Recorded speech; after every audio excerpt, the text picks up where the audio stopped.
আমি উবু হয়ে বসে তার পায়ে তেল মালিশ করতে আরম্ভ করলাম। তখন আমার পরনে ছিল শুধু ম্যাক্সি। একদিকে আমি তেল মালিশ করছিলাম, অন্যদিকে শ্বশুর পেপার পড়ছিলেন। মাঝে মাঝে পেপারের আড়াল থেকে আমায় দেখছিলেন। আমি পল্লবী। প্রায় 1 বছর আগে আমার বিয়ে হয়েছিল। আমার স্বামী সেনায় কাজ করেন, যার ফলে তার নিযুক্তি সীমান্তে হয় এবং সেখানে তার পক্ষে পরিবার নিয়ে থাকা সম্ভব হয় না।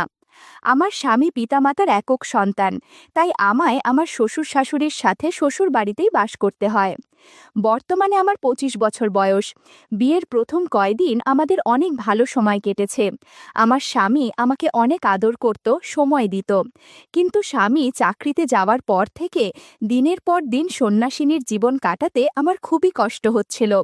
কিন্তু আমার পক্ষে সহ্য করা ছাড়া আর কোনো উপায় ছিল না। বিয়ের পর শ্বশুরবাড়িতে গিয়ে প্রথম সাক্ষাতেই আমার সন্দেহ হয়েছিল। আমার শাশুড়ি মায়ের চেয়ে শ্বশুর বাবার বয়স অন্তত 10 বছর কম। বাবা যথেষ্ট দৃঢ়ভাবে তার স্বাস্থ্য ধরে রেখেছেন, সেখানে শাশুড়িমা বার্ধক্যে পা দিয়ে ফেলেন। বাড়িতে নতুন আসার কারণে আমি কাউকেই আমার মনের সন্দেহ প্রকাশ করতে পারিনি। কিছুদিন বাদে আমি জানতে পারলাম আমার শাশুড়িমার দ্বিতীয় বিবাহ হয়েছে। তার প্রাক্তন স্বামীর সন্তান আমার বর। সেই ভদ্রলোক প্রায় 20 বছর আগে গত হয়েছেন। তখন অভাবের সংসার সামলানোর জন্য শাশুড়িমা গৃহশিক্ষকতা আরম্ভ করেছিলেন। ওই সময় উনি নিজেরই এক ছাত্রের প্রেমে পড়ে তার সাথে বিবাহ বন্ধনে জড়িয়েছিলেন এবং সেই ছাত্রই বর্তমানে আমার শ্বশুর। শ্বশুর খুবই মিশুক এবং সব সময় হাসি মুখে কথা বলেন। সেজন্য প্রথম থেকেই আমার ওনাকে খুবই ভালো লাগত। শ্বশুর বিনয় এবং আমার সাথে বন্ধুর মতোই মিশতেন এবং ঠাট্টা ইয়ার্কিও করতেন। আমার মনে হচ্ছিল শাশুড়ি শ্বশুরের চেয়ে বয়সে যথেষ্টই বড় এবং শিক্ষিকা হওয়ার কারণে তার ব্যবহার যথেষ্টই গাম্ভীর্যে ভরা। তাই সময়ের সাথে শ্বশুর এবং শাশুড়ির মনের মিলটাও দিন দিন যেন কমে যাচ্ছিল। ফুলশয্যার দিন আমি প্রথমবার বিনয়ের আচরণ দেখে সত্যি ভয় পেয়ে গিয়েছিলাম। সেদিন প্রথম রাতেই অনেক কিছু ঘটে যায়, যার ফলে আমি ভালো করে হাঁটতে পারছিলাম না। যদিও বিলের আগেই আমার খুড়তুতো ভাই আমার সাথে অনেক সময় কাটিয়েছে, যে কারণে ষোলশয্যার সাথে বেশি সমস্যা হয়নি। আমার সাথে প্রায় মাসখানেক সময় কাটানোর পর বিনয়কে আবার চাকরিতে যোগ দিতে হলো। তখন বাড়িতে শ্বশুর, শাশুড়ি আর আমি থেকে গেলাম।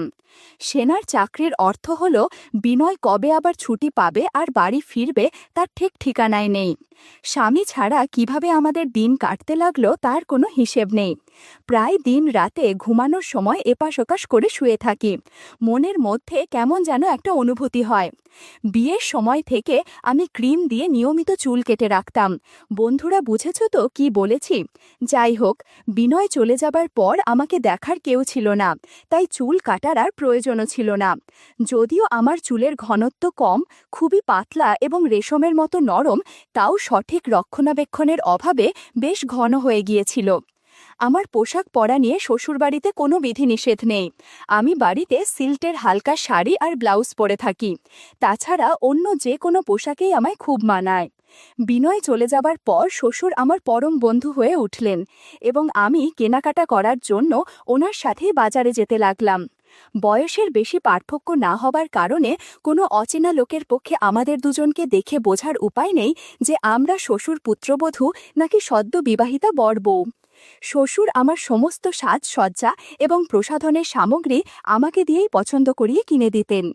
এইভাবে একদিন সন্ধ্যায় আমি এবং শ্বশুর কেনাকাটা করার জন্য বাজারে গিয়েছিলাম।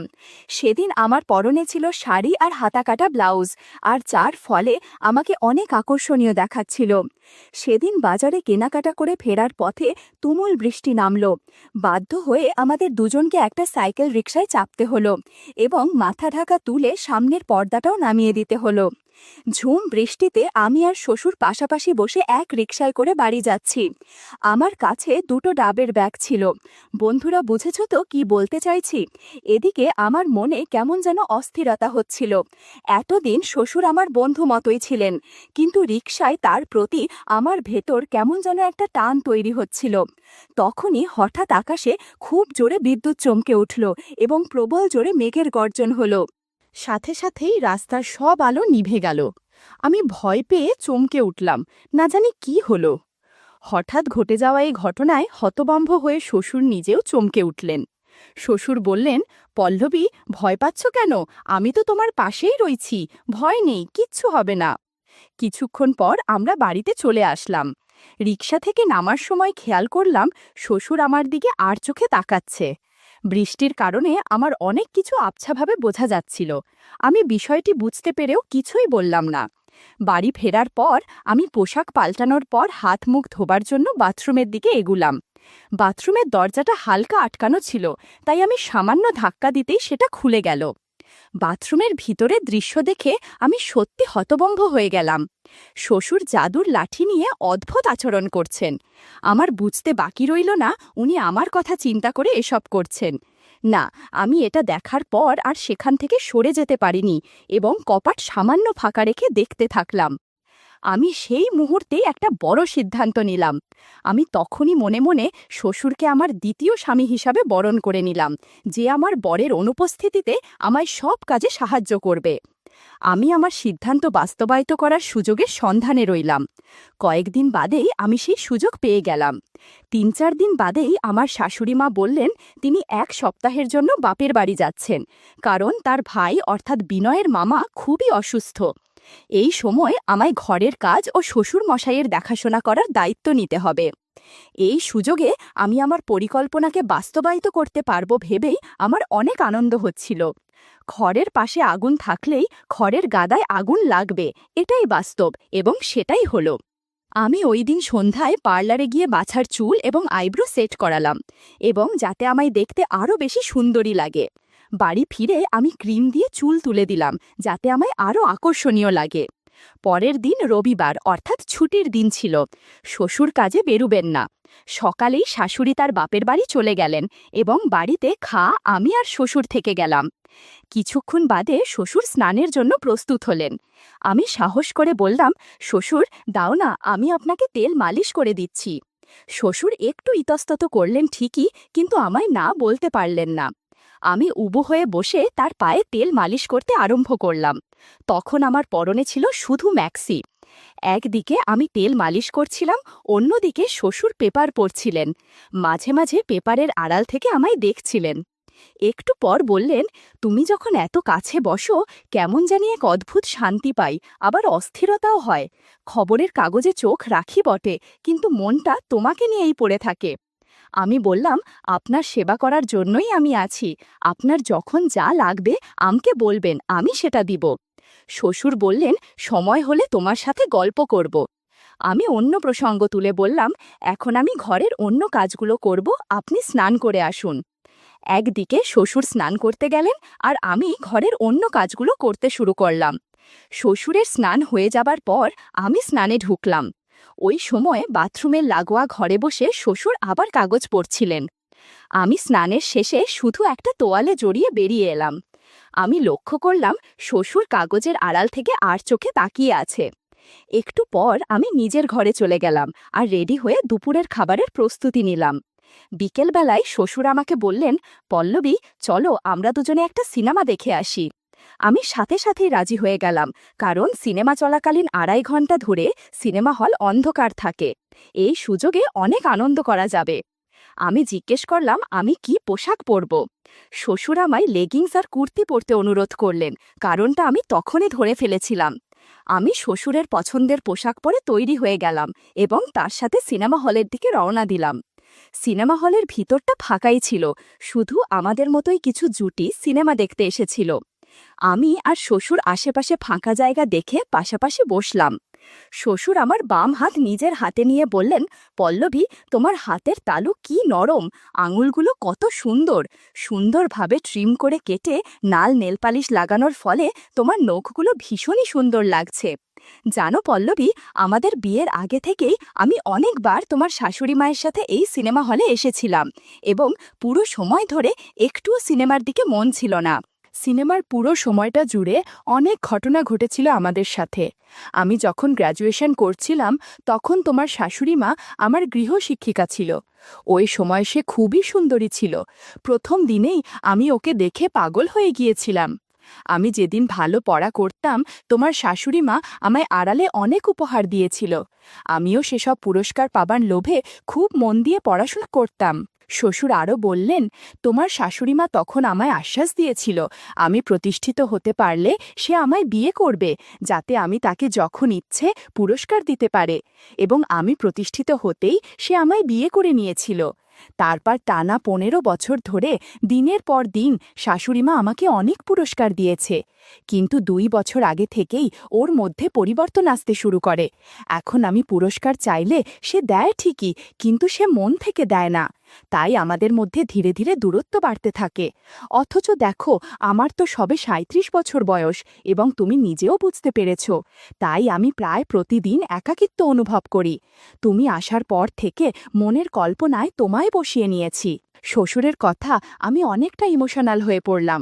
এদিকে সিনেমা হলে অন্ধকার হয়ে এসেছে, শীঘ্রই সিনেমা শুরু হবে। শ্বশুর পপকর্নের প্যাকেট থেকে পপকর্ন খেতে শুরু করলেন। আমি মুচকি হেসে বললাম, শ্বশুর মশাই, আপনার মনে আছে কি আপনি একদিন আমায় দোকানে নিয়ে গিয়ে নিজে পছন্দ করে এই দামি জামার সেটটা কিনে দিয়েছিলেন? তখন কি ভাবতে পেরেছিলে কোনো একদিন আপনার সাথেই এই জামা পরে সিনেমা দেখতে আসব? শ্বশুর মশাই 2টো পপকর্ন হাতে নিয়ে বললেন, না পল্লবী, আজ যেটা বাস্তব সেদিন সেটা স্বপ্নেও কল্পনা করতে পারিনি। শ্বশুর মশাই একদিকে পপকর্ন খাচ্ছেন, অন্যদিকে আমি কোল্ড ড্রিঙ্কসের বোতল ধরে আছি। সিনেমা দেখার মাঝে আমরা অনেক আনন্দ করেছি। ঘণ্টাখানেক পর সিনেমা শেষ হলো। হলের লাইট জ্বালানোর সাথে সাথে লক্ষ্য করলাম অন্যান্য কাপল যারা সিনেমা দেখতে এসেছিল তারা সবাই কম বেশি অগোছালো হয়ে গেছে। সবাই নিজেদের গুছিয়ে সিনেমা হল থেকে বেরিয়ে এলো। আমরাও তার ব্যতিক্রম নই। সিনেমার শেষে আমরা দুজনে ভালো হোটেলে রাত্রিভোজন করে বাড়ি ফিরে এলাম। সদর দরজা বন্ধ করার পরেই শ্বশুর বললেন, যাও গিয়ে ফ্রেশ হয়ে নাও, আর হ্যাঁ, আজ রাতে শুধু ব্লাউজ আর পেটিকোট পরবে। শ্বশুরের কথাও তো আমিও তাই করলাম। শ্বশুর বললেন, তোমার পোশাক দিন দিন টাইট হয়ে যাচ্ছে। বিনয় বিদেশ থেকে এসে যদি বলে ঢিলেঢালা পোশাকগুলো এরকম হলো কিভাবে, তখন কি উত্তর দিবে? আমি বললাম, এসব নিয়ে এখন ভাবতে হবে না, বলবো শ্বশুর শাশুড়ি অনেক যত্ন করেছে তাই এরকম হয়েছে। শ্বশুর হেসে বললেন, তুমি যা ভালো মনে করো, চলো এবার আমার ঘরে। এত তাড়াতাড়ি আমার ঘুম আসবে না, তোমার সাথে ঘণ্টাখানেক গল্প করব, তাছাড়া তোমার শাশুড়ি ফিরে আসলে আর গল্প করতে পারবো না। আমি ব্লাউজ আর পেটিকোট পরে শ্বশুরের রুমে গেলাম। অনেক কথা বলেছিলাম সে রাতে। শ্বশুরও অনেক কথা বলেছিলেন, যেন মনে হচ্ছিল এটাই তার কাছে শেষবার। আজ রাতে আমার মনটা খুবই খারাপ লাগছিল। সব সময় মনে হচ্ছিল এটাই বোধহয় শেষবারের মতো আমি শ্বশুরের সাথে গল্প করছি, কারণ পরের দিন সকালেই শাশুড়ি ফিরে আসবেন। ওনার উপস্থিতিতে শ্বশুরকে আমি আর কোনোদিন কাছে পাব না। পরের দিন শ্বশুর কাজে বেরিয়ে যাবার পরে শাশুড়িমা বাড়ি ফিরলেন। আমার দিকে চেয়ে মুচকি হেসে পোশাক বদলানোর জন্য ঘরে ঢুকে গেলেন। তবে তার চাউনি এবং হাসি আমার কেমন যেন রহস্যময় মনে হলো। কিছুক্ষণ বাদে শাশুড়ি পোশাক পরিবর্তন করে মুখ হাত পা ধুয়ে ঘরে এসে বসলেন এবং চা জল খাবারের পর আমায় বললেন, কিরে পল্লবী, 7 দিন কেমন কাটালি? সব ঠিক আছে তো? তোর কোনো অসুবিধা হয়নি তো? তোর শ্বশুরের ভালো করে সেবা করেছিলি তো? আমি হেসে বললাম, হ্যাঁ শাশুড়ি, সব ঠিক আছে। 7 দিন আমি আর শ্বশুর খুবই ভালো সময় কাটিয়েছি, কোনো অসুবিধা হয়নি। মামা শ্বশুর এখন ভালো আছেন তো? শাশুড়ি হেসে বললেন, হ্যাঁ রে, তোর মামা শ্বশুর এখন ভালো আছে। তারপর যে কথাটি বললেন সেটা শুনে আমার মাথা ভোঁ ভোঁ করে ঘুরে গেল। শাশুড়ি হেসে জিজ্ঞেস করলেন, হ্যাঁ রে, তোর শ্বশুর তোকে কষ্ট দেয়নি, মানে তোর ব্যথা লাগেনি তো? শাশুড়ি এ আবার কি প্রশ্ন করছে? সে মনে মনে কি ভাবছে? তাহলে সে কি আমার আর শ্বশুরের গত 7 দিনের কীর্তি সব বুঝতে পেরে গেছে? ছি ছি, সে কি ভাবছে? আমি থতমত খেয়ে যেন বোবা হয়ে গিয়েছিলাম। শাশুড়ি আবার বললেন, শোন পল্লবী, আমি সব জানি এবং সব বুঝতে পেরেছি। আমি নিজেই এটা চেয়েছিলাম। আমার বয়স হয়েছে, একসময় পারলেও আমি তোর শ্বশুরকে আর এখন উপহার দিতে পারি না। বিয়ের 1 মাস পর থেকে কাজে যোগ দেবার ফলে বিনয় বাড়িতে থাকতে পারেনি। স্বামী ছাড়া মেয়েদের কেমন অনুভূতি হয় আমি সেটা বুঝতে পারি, আর ইচ্ছে করেই 1 সপ্তাহের জন্য বাপলের বাড়ি গিয়েছিলাম, যাতে আমার অনুপস্থিতিতে তুই আর তোর শ্বশুর কাছে আসতে পারিস। তোর ক্লান্ত মুখ দেখে বোঝা যাচ্ছে কাল রাতে কি কি হয়েছে। তুই ভয় পাস না, আমি ভীষণ খুশি হয়েছি। শাশুড়ির কথা শুনে লজ্জায় আমার মুখ চোখ লাল হয়ে যাচ্ছিল। আমার মনে হচ্ছিল আমি যেন শাশুড়ির হাতে চুরির দায়ে ধরা পড়ে গেছি। আমি শাশুড়ির চোখের দিকে তাকাতেও পারছিলাম না, কোনো কথাও বলতে পারছিলাম না। তবে তার বাপের বাড়ি যাওয়াটা যে উদ্দেশ্য প্রণোদিত ছিল সেটা জেনে আমার ভিতর ভিতর খুব আনন্দ হচ্ছিল। সারা দিন আমি লজ্জায় শাশুড়ির সাথে আর কথাই বলতে পারিনি। সন্ধ্যায় শ্বশুরবাড়ি ফেরার পর শাশুড়ি তাকে হেসে বললেন, "কি গো, কেমন আছো? আমার এই ছোট্ট বৌমাকে কষ্ট দাওনি তো?" শাশুড়ির কথায় শ্বশুরও থতমত খেয়ে কোনো উত্তর দিতে পারেননি। রাত্রিভোজনের পর শ্বশুর ও শাশুড়ি নিজেদের ঘরে চলে গেলেন এবং আমি আমার ঘরে ঢুকে পড়লাম। আমার মধ্যে অস্থিরতা হতে শুরু করেছে। আসলে গত 7 দিন ধরে যা পেয়েছি তা হঠাৎ করে বন্ধ হয়ে যাওয়ায় ঘুম হচ্ছিল না। কিছুক্ষণ বাদে আমার ঘরের দরজায় টোকা পড়ল। আমি ঘরের বাহিরে বেরিয়ে দেখলাম শাশুড়ি দাঁড়িয়ে আছেন। উনি আমায় বললেন, "পল্লবী, এখনই আমার ঘরে আয় তো, একটা বিশেষ দরকার আছে।" আমি শাশুড়ির সাথে ওনার ঘরে ঢুকলাম। শাশুড়ি হেসে বললেন, "শোন, একবার দুজকে মিলিয়ে দেবার পর আর তাদের আলাদা রাখা উচিত হবে না। তাই আমি নিজের চোখে তোদের গল্প করা দেখতে চাই।" শাশুড়ির কথা শুনে আমি এবং শ্বশুর কারুরই বুঝতে দেরি হয়নি ওনার এই কথা বলার কী উদ্দেশ্য। আমি বললাম, "শাশুড়িমা, আপনিও আমাদের সাথে গল্প করুন, দেখবেন অনেক ভালো লাগবে।" সেদিন রাতে আমরা 3 জন অনেক গল্প করেছি, অনেক চেঁচামেচি করেছি। সেদিনের পর থেকে আমি প্রতি রাতেই শ্বশুর আর শাশুড়ির ঘরে যেতাম। মাঝে মধ্যে শাশুড়ি আমার ঘরে আসতেন। কোনো দিন তো 3 জনে রান্নাঘরেও গল্প করেছি। এসব কিছু যেন আমাদের প্রতিদিনের কাজের মতো হয়ে গেছে।